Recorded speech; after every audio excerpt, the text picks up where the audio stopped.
So renewed fighting has erupted between Thailand and Cambodia that so far has claimed the lives of soldiers and civilians.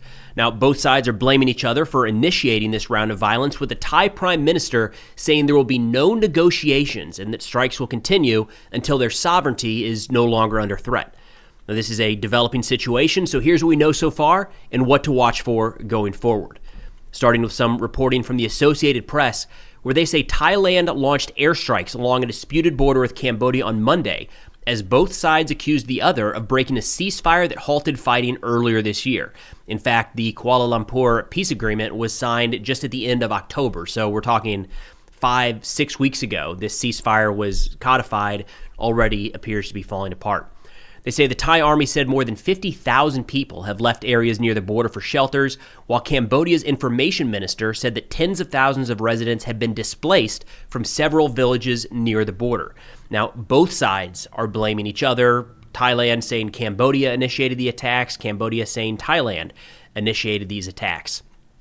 The Thai army spokesperson said the Cambodian troops fired into their territory in multiple areas, resulting in 1 Thai soldier killed and 8 wounded.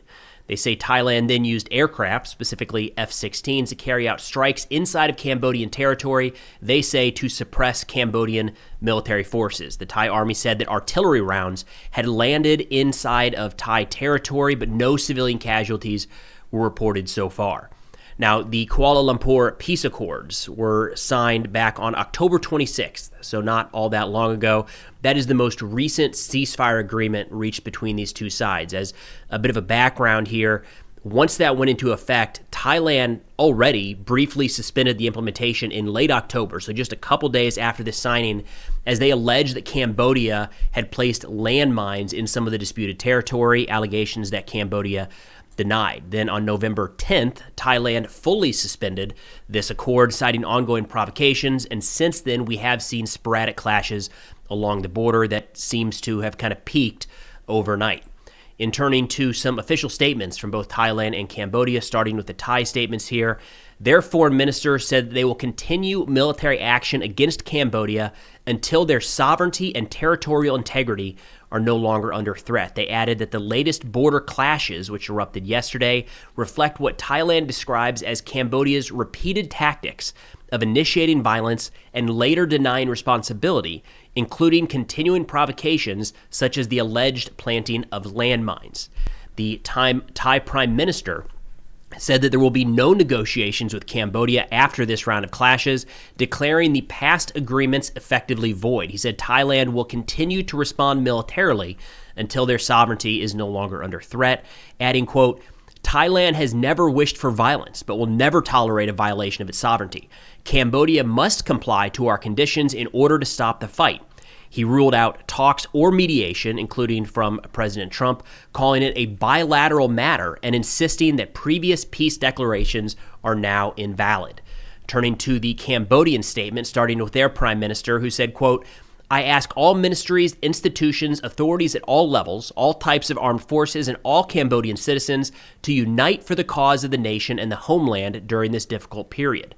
The Cambodian Defense Ministry spokesperson earlier today said that the Thai military attacked the Cambodian troops first on Monday and that Cambodia did not and has not retaliated quite yet. They said, quote, Cambodia urges that Thailand immediately stop all hostile activities that threaten the peace and stability in the region. The Cambodian Minister of Information said that fire from Thai forces killed 4 Cambodian civilians and injured about 9 others. Now, this is a number that is changing pretty regularly, but the most recent that I've seen, again, are that Thai troops had been killed and injured, and Cambodian civilians had been killed and injured. No doubt, given the difficulty of reporting in some of these more remote border areas, we should expect that to change here before too long.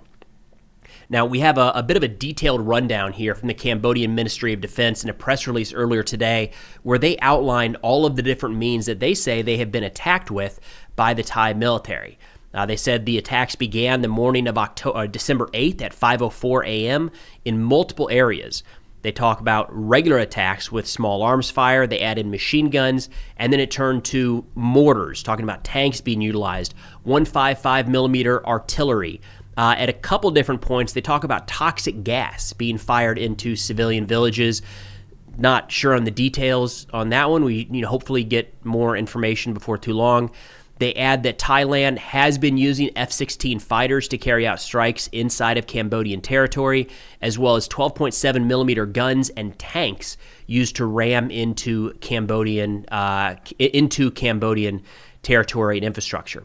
They say furthermore, the Thai military's attack has expanded to the residential villages of civilians, causing many injuries to innocent civilians and destroying numerous homes, forcing the local innocent civilians, including children, the elderly, men, and women, to urgently flee to find temporary safe places.